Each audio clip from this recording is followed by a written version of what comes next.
It's Elder Buck. Dr. Cheryl. And this is Ask the Buckinghams, where you can email us your relationship questions to askthebuckinghams@gmail.com. And you know what? We got a really awesome website, and the website is www.askthebuckinghams.com. Or many of our followers have been Facebooking us. You can inbox us also, and we will answer your question via YouTube, just like this one, but no names you needed. So, all right, what we got here? This one comes from the unknown wife. Unknown wife, gotcha. She had been knowing her husband for many, many years, and they decided to get married. They were only married for a short while, and they separated. He went back home with his mother.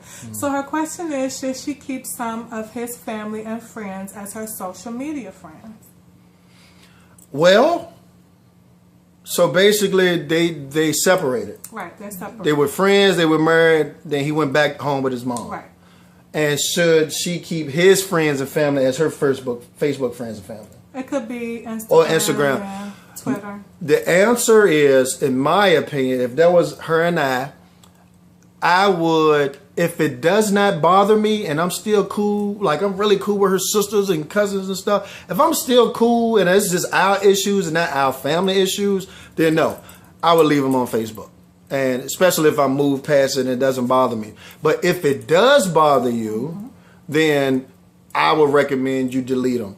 Especially if y'all moved on. Go ahead. I agree. If it bothers you, then delete them. Don't have that negativity that you have to look at basically every day or every time you go on social media. But if you're friends with them and there's no beef, then you can keep them. But if they're putting up stuff with him and somebody else, or they making comments where they don't like you or whatever the case may be, then yeah. But if it doesn't bother you, it doesn't torment you, sure. Okay. Let them see you move on. Let them see you doing great, and let them see you still trusting in the Lord, even though something tragic happened. That's true. Second part of the question is... wait.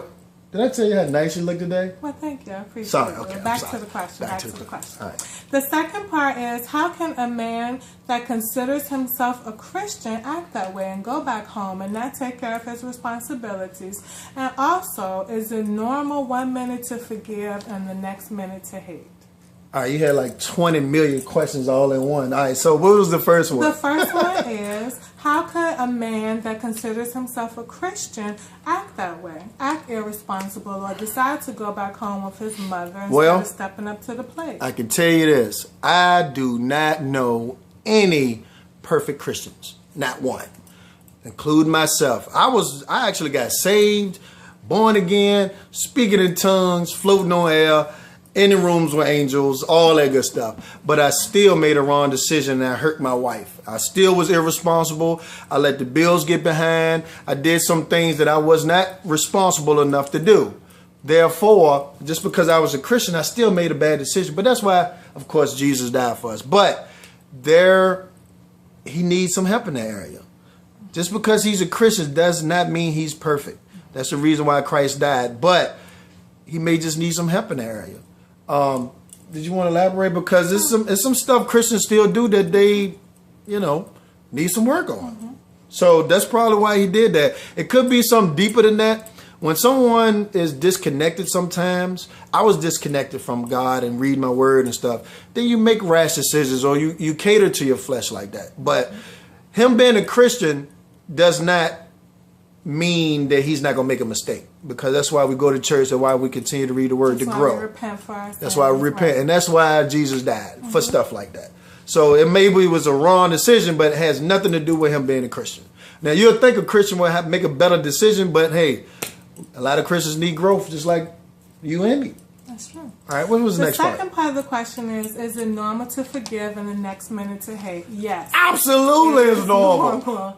Or I could give you the politically correct answer, like, oh no, forgive and forget. Nah. Somebody hurt you, man. Yeah, you're doing the right thing. You want to forgive because that's what the words say. That's what God say. You want to move on. But I'm going to tell you, it's tough. It's tough. The things I took my wife through back in the day, she still is healing and things like that to this day. And that was a long time ago.